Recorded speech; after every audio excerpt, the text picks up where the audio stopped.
Bienvenidos a nuestro diálogo semanal con Helga Sepp-LaRouche, fundadora del Instituto Schiller e iniciadora de la Coalición Internacional por la Paz. Hoy es 27 de mayo de 2026. Soy Harley Schlanger y seré su anfitrión. Pueden enviar sus preguntas y comentarios a Helga por correo a questions@chileninstitute.org. Helga, es un placer que nos acompañes.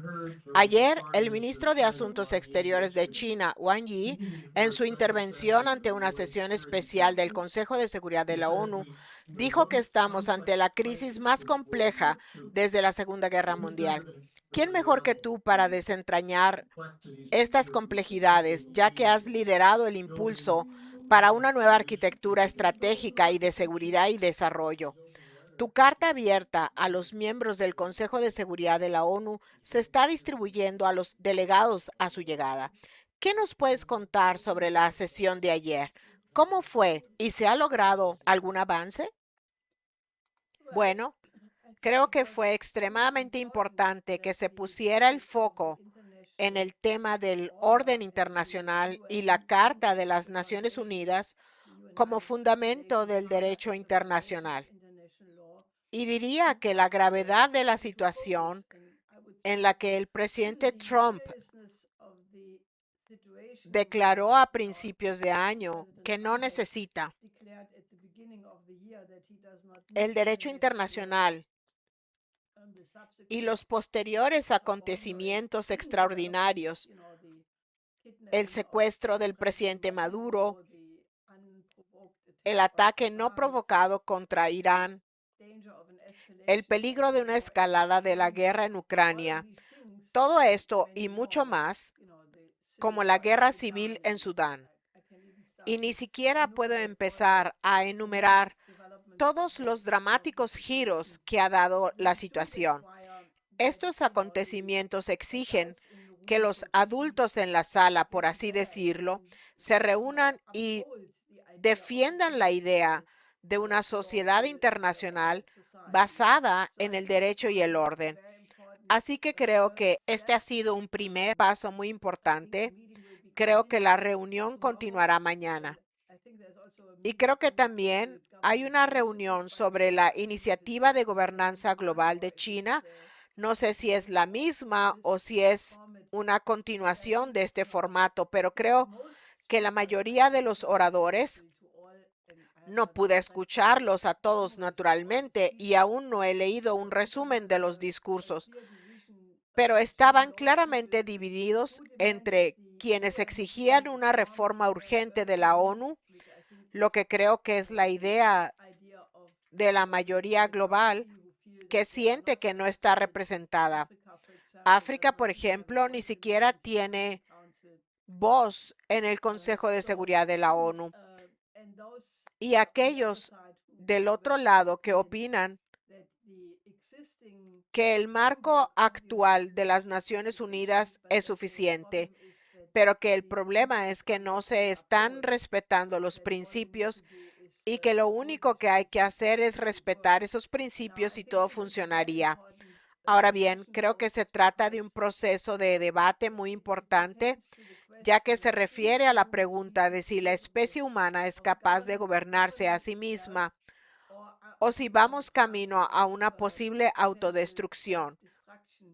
Una pregunta que aún no tiene respuesta. Por eso creo que esta intervención de China para incluir este tema en la agenda fue de hecho sumamente importante. Así pues, aún no conozco el resultado completo, tampoco sé si se ha planteado la propuesta que hicimos el ex primer ministro Davutoglu de Turquía y yo misma sobre cuál debería ser la perspectiva para resolver la crisis en Oriente Medio, pero sé que esa propuesta se está debatiendo ampliamente. Así que veamos qué pasa y redoblemos nuestros esfuerzos.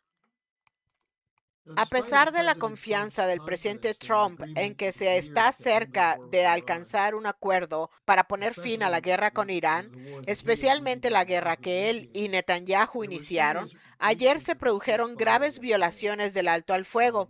Esta es una pregunta de un periodista del suroeste de Asia. Dice, hay muchas razones de peso para poner fin a la guerra, entre ellas el peligro de que se convierta en una guerra mundial y el daño económico que se está produciendo y que amenaza con sumir al mundo en una depresión global, y pide en particular que respondas, ¿quién quiere continuar esta guerra y por qué? Bueno, creo que en este momento parece que el presidente Trump realmente quiere poner fin a la guerra porque no es un buen resultado. Creo que le gustaría cambiar de tema y hacer que el mundo olvide que esa guerra llegó a tener lugar. Porque mientras el estrecho de Hormuz siga bloqueado, la economía mundial se hunde cada vez más en una profunda depresión. Ya se están produciendo graves repercusiones en muchos países, tanto en los precios de la energía como en los fertilizantes. Las consecuencias serán devastadoras incluso si la guerra terminara de inmediato. Pero obviamente se acercan las elecciones de mitad de periodo. La situación en Estados Unidos es muy negativa. Las encuestas para Trump son terribles, así que creo que Trump no es quien quiere prolongar esta guerra. Pero por desgracia está muy claro que el gobierno de Israel y en particular Netanyahu no están de acuerdo con el acuerdo, que al parecer aún se está negociando y que según Rubio aún necesitaría un par de días para concretarse, como lo dijo. Pero creo que Israel no está en absoluto dispuesto a aceptar la parte del acuerdo relativo al Líbano. Es decir, que la guerra allí debe cesar y que básicamente Israel tendría que retirarse del sur del Líbano. Y naturalmente, esa es una voz importante porque está directamente vinculada o es idéntica a importantes fuerzas financieras de Estados Unidos, que en el pasado han sido algunos de los principales patrocinadores del presidente Trump.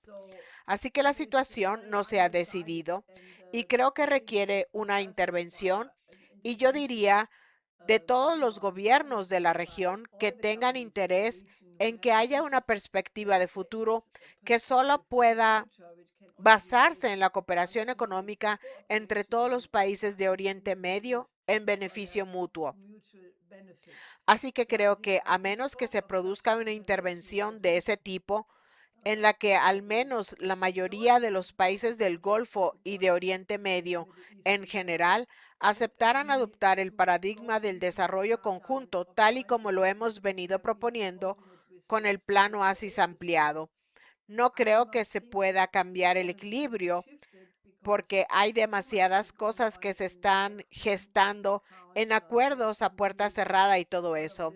Y creo que la reciente propuesta del presidente Trump de que todos los países árabes se adhieran a los acuerdos de Abraham tampoco va a funcionar, porque realmente sería pedir demasiado, incluyendo la insistencia de Arabia Saudita en que solo se unirán si Israel acepta un Estado palestino.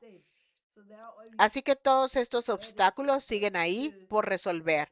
Pero mi opinión desde hace mucho tiempo es que solo si se pasa todo el debate a un ámbito completamente diferente, a saber, el nuevo paradigma del plan Oasis ampliado, se tiene alguna posibilidad de resolver esta terrible situación. Ahora, también se está intensificando la guerra de la OTAN contra Rusia. Los rusos han respondido a lo que califican de ataque terrorista contra la escuela vocacional Starovelsk, en el que murieron 21 jóvenes. Los rusos respondieron con un ataque contra los complejos militar industriales en Kiev y están advirtiendo que los diplomáticos en Kiev deben marcharse. Y también han lanzado otra advertencia diciendo que hay 12 lugares en Europa donde se están fabricando drones y otras armas para Ucrania y que estos son objetivos legítimos para futuros ataques. Se ha debatido algo sobre esto en los medios de comunicación alemanes, incluyendo el ex asesor de Merkel, el general Vad. Y un podcaster en Rusia preguntó si crees que estas advertencias se están tomando en serio en Occidente. Bueno, Creo que hay mucha gente común y corriente que está realmente muy alarmada por lo lejos que ha llegado esta crisis. Por desgracia, parece que las élites europeas, o al menos en lo que respecta al gobierno alemán y a la Unión Europea, parecen estar completamente sordas e insisten en seguir su rumbo. Me refiero a que con lo que está pasando ahora, cuando hubo ese ataque contra la escuela de Lugansk, básicamente la reacción de Occidente fue: estuve viendo la televisión el domingo. Esto ocurrió, creo, el viernes, y luego en la noche del sábado al domingo hubo unos ataques muy intensos del ejército ruso contra Kiev y otra ciudad un poco más al sur, más intensos de lo que se había visto en mucho tiempo. Y los medios de comunicación, la televisión oficial, básicamente solo informaron sobre los ataques rusos, sin mencionar siquiera que se trataba de una respuesta al ataque contra la escuela. Ahora, el gobierno ruso había invitado inmediatamente, creo que el sábado, a 50 periodistas de un total de 19 países a visitar esta escuela para que comprobaran con sus propios ojos que no había absolutamente ninguna instalación militar en las inmediaciones. De ese modo queda muy claro, ya que hubo, creo, un total de 4 oleadas de ataques con drones, una clara violación de la Convención de Ginebra, y todos los periodistas extranjeros pudieron investigar esto por sí mismos. Sin embargo, la televisión alemana no informó de que el ataque ruso a Kiev fuera una respuesta a este ataque contra la escuela. Se podía ver muy claramente cómo se manipula a la población todo el tiempo. Y ahora tenemos una situación en la que el Ministerio de Asuntos Exteriores ruso ha reiterado de nuevo lo que mencionabas, que los diplomáticos extranjeros deben abandonar Kiev porque habrá nuevos ataques, y han advertido a los ciudadanos ucranianos de que no se acerquen a instalaciones militares ni a centros de mando. ¿Cuál es la reacción de la Unión Europea? La representante de la Unión Europea en Ucrania básicamente dijo que no hacemos caso a esto, que nadie nos va a echar de aquí, que nos vamos a quedar. Quiero decir, da la sensación de que hay una negación total, y uno empieza a preguntarse cada vez más, ¿qué hay realmente detrás de todo esto?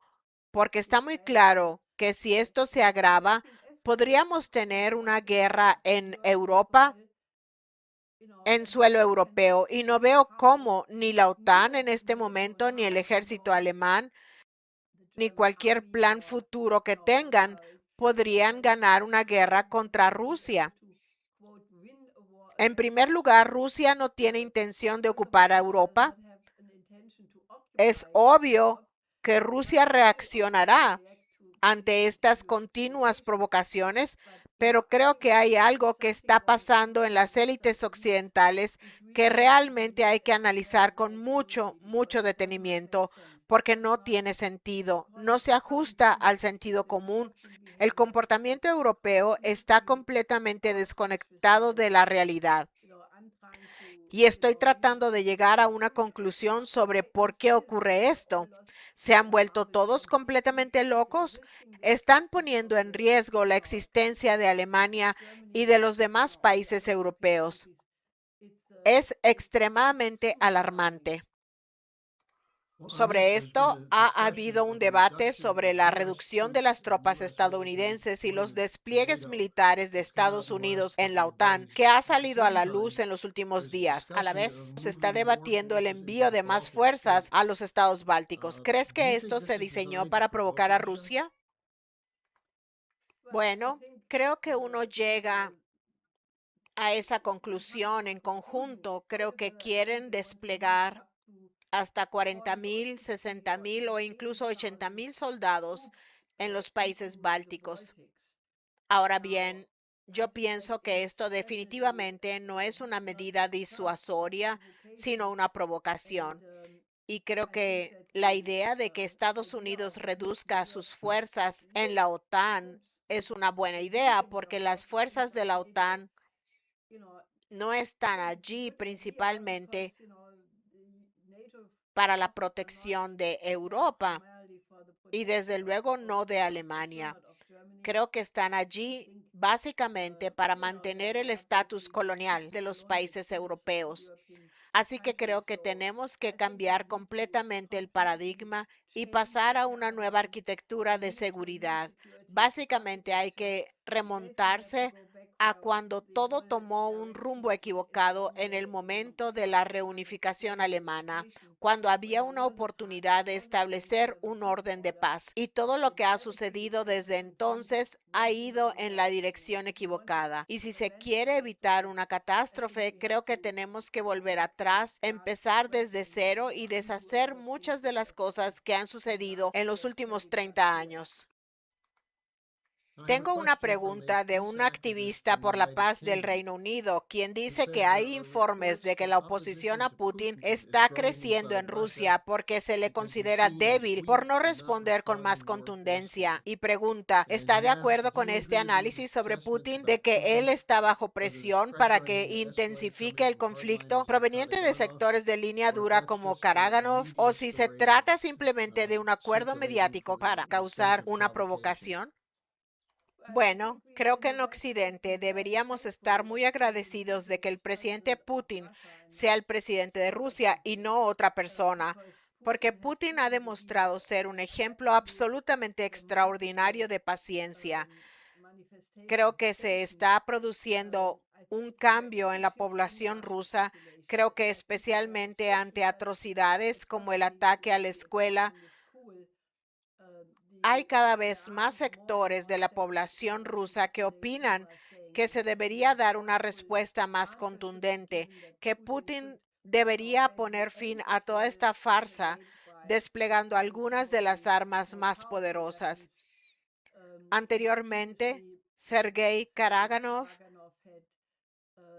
había defendido el uso de las armas nucleares tácticas en Europa para despertar a los europeos, ya que obviamente están caminando sonámbulos hacia una nueva guerra y parecen hacer oídos sordos a cualquier advertencia procedente de Rusia.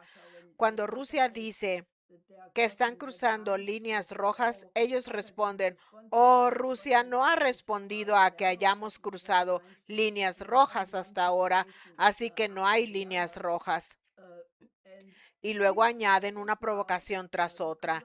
Y parece que ahora, debido a eso, hay una parte cada vez mayor de la población rusa que de hecho se está inclinando más hacia las opiniones que antes solo sostenía Karaganov. Incluso un diplomático tan tranquilo y afable como Dmitry Polyansky, que fue embajador adjunto de Rusia ante las Naciones Unidas y ahora es representante permanente de Rusia ante la OCDE en Viena, afirmó en un debate con el analista Glenn Diesen que en estos momentos existe un sentimiento creciente en este sentido. También señaló que tal vez sea ya demasiado tarde para evitar un ataque de este tipo contra Europa como respuesta. Ahora bien, él es muy afable, no como Karaganov.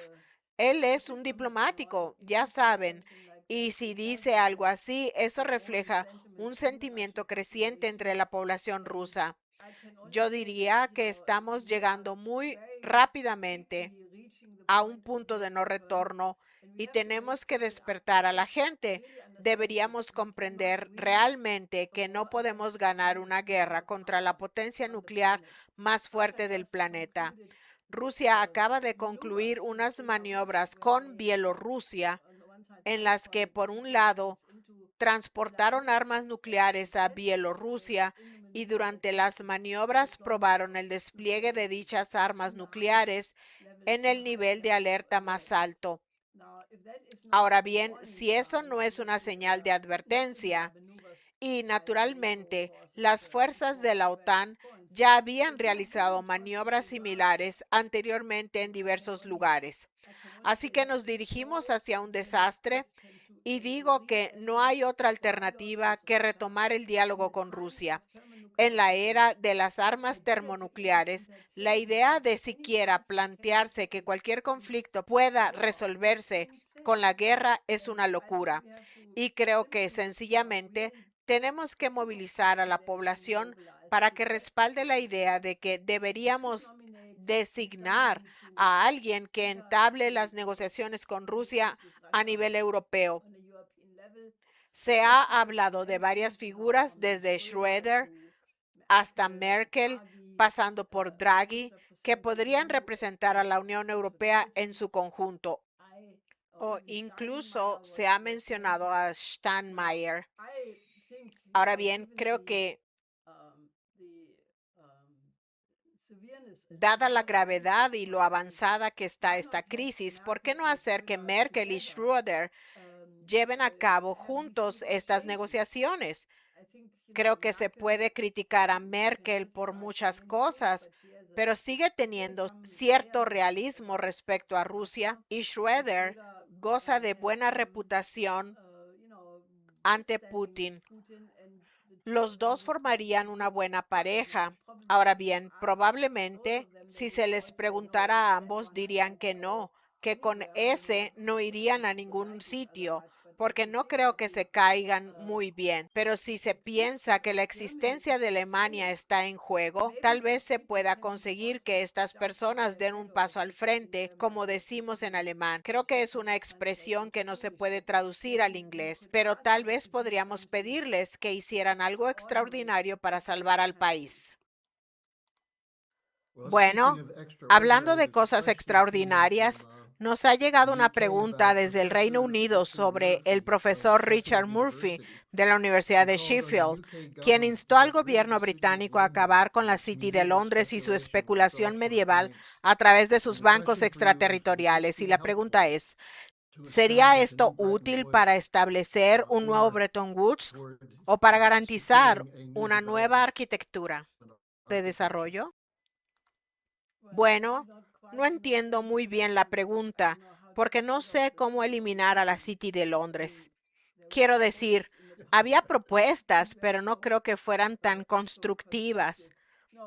No, pero hablando en serio, creo que la verdadera dinámica de por qué tenemos la guerra, que es la quiebra del sistema financiero liberal, creo que hay una desesperación por el punto al que hemos llegado y que parece no haber una salida fácil. Creo que ese es el combustible que impulsa la guerra. Así que la idea de llevar a cabo una reforma, de volver a un nuevo sistema de Bretton Woods, mediante el cual se eliminaría el exceso de deuda, la deuda acumulada de 2.500 billones de dólares, es en cierto sentido la única vía concebible. Hay que acabar con esa quiebra que está alimentando el peligro de guerra.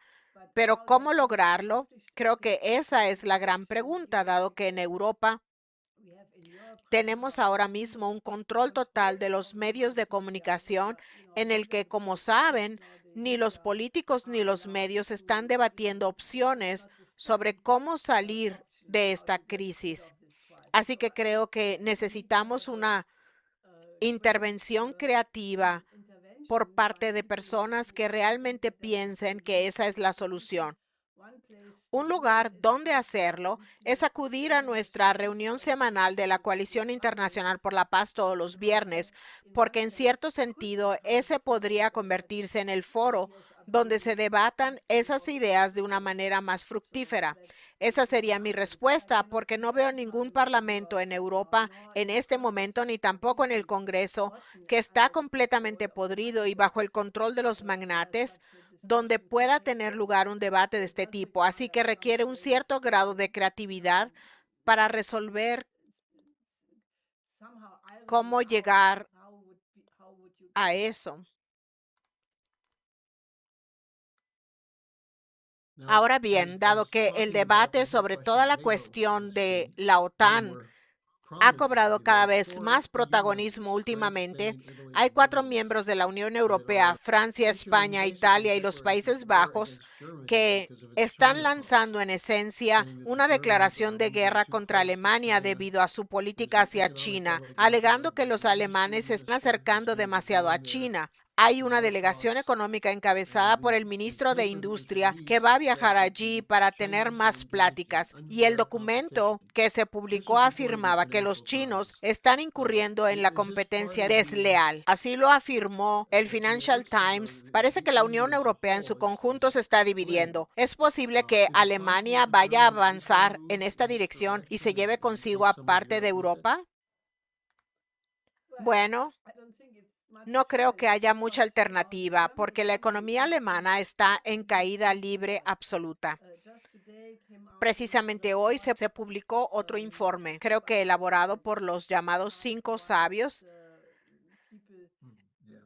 en el que básicamente se afirma que la economía alemana se encuentra en un estado crónico de desorganización y colapso. Las cifras de crecimiento, que obviamente no reflejan el crecimiento real, están no obstante prácticamente en cero. Pero si se analiza desde el punto de vista de la economía real, las cifras negativas son mucho más pronunciadas. La ayuda social alemana, tal y como se desarrolló en la posguerra, está siendo desmantelada. Se están recortando todos y cada uno de los aspectos del gasto social. No hay inversión en ningún ámbito social, ni en la infraestructura, ni en la educación, ni en los servicios de salud. Todo se está recortando por debajo del punto de rentabilidad.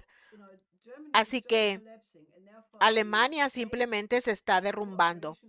Y por lo tanto, el comercio y la cooperación con China son la única forma en que Alemania puede evitar ser desmantelada por completo. Ahora bien, ese fue, obviamente, el mensaje que los 30 directores ejecutivos transmitieron a MERS cuando viajó a China con ellos a principios de este año. Y Katerina Reiche, la ministra de Economía, tiene ahora a otros 30 directores ejecutivos y líderes de la industria mediana con ella en China. Y no hace falta que sea un ratoncito en estas conversaciones para saber cuál es el mensaje de estos industriales. Básicamente transmiten que este tipo de cooperación es un salvavidas para Alemania.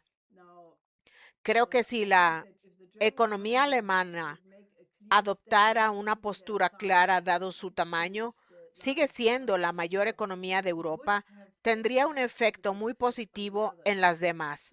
Así que creo que es un pequeño paso en la dirección correcta. Tengo una pregunta sobre la situación política en Estados Unidos. Alguien nos escribió diciendo, en las últimas 2 semanas vimos cómo 2 oponentes del presidente Trump dentro del Partido Republicano fueron derrotados en las primarias. El primero fue Thomas Massie, que fue derrotado por el financiamiento masivo del Cabildo sionista, y luego este mismo fin de semana, John Cornyn, el veterano senador republicano por Texas, que perdió frente a un candidato respaldado por Trump. Y la persona dijo, ¿no ven los votantes estadounidenses lo que ve el resto del mundo? Que la política actual de Trump está dejando en ridículo a Estados Unidos, llevándolo al aislamiento, y que Estados Unidos es un estado forajido. ¿Qué hace falta para que los estadounidenses se den cuenta de esto? Bueno, creo que lo que está claro es que Estados Unidos ya no es una democracia, sino que se ha convertido en una plutocracia. Creo que en la campaña electoral contra Massie, su oponente gastó $35 millones en un escaño en el Congreso. Eso ya no es una bagatela, sino que es algo realmente grande. Wall Street, Silicon Valley, quién sabe qué magnates del dinero estuvieron involucrados. Es una situación lamentable y creo que la población estadounidense probablemente esté atravesando una crisis enorme.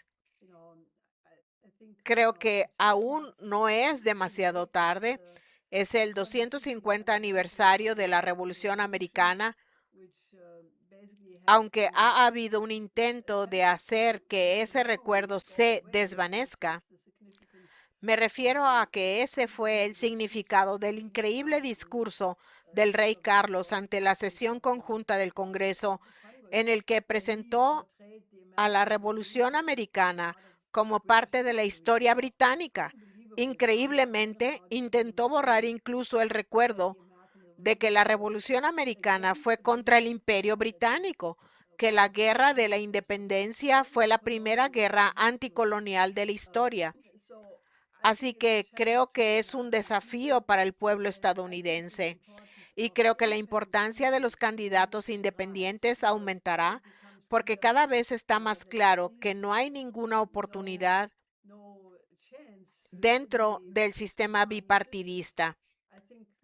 Creo que lo que están haciendo Diane Sare, la candidata presidencial independiente de la Rouge, y otros candidatos independientes que están trabajando con ella en este momento, será una gran esperanza. Sé que mucha gente siempre dice que los candidatos independientes no tienen ninguna oportunidad en los Estados Unidos, pero estamos ante el colapso del sistema. Chas Freeman ya dijo hace varios meses que cree que Estados Unidos se enfrenta a una guerra civil y que, si las cosas siguen así, vamos a sufrir un colapso de la civilización de unas dimensiones que la gente aún no puede ni imaginar. Aún no está claro si, en estas circunstancias, los adultos responsables podrán mantener la cabeza a flote y trazar políticas.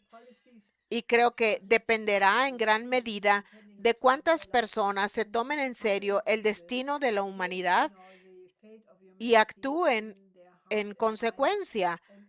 Estamos proponiendo soluciones. Tenemos candidatos que representan estas soluciones. Así que únanse a nosotros. Hablando de adultos en la sala, Helga, este viernes a las 11 de la mañana, hora del este, habrá otra reunión por Zoom de la Coalición Internacional por la Paz. La Coalición Internacional por la Paz ha cobrado una importancia enorme para catalizar un debate real y necesitamos que se sume cada vez más gente. ¿Cuál es el plan para este viernes? Creo que uno de los grandes temas del orden del día será una evaluación de lo que ha aportado esta reunión especial de la ONU convocada por China. ¿Qué directrices se han dado? ¿Cuál será su efecto? Y luego, obviamente, definiremos cuáles son los próximos pasos necesarios para que la población mundial se movilice en torno a ellos. Obviamente, ahí es donde debería estar la gente este viernes por la mañana. Además, tu carta abierta a los delegados de las Naciones Unidas está disponible en la página del Instituto Schiller y la gente puede leerla y difundirla. Helga, gracias por acompañarnos y nos vemos de nuevo el viernes. Sí, hasta el viernes. Cuídense.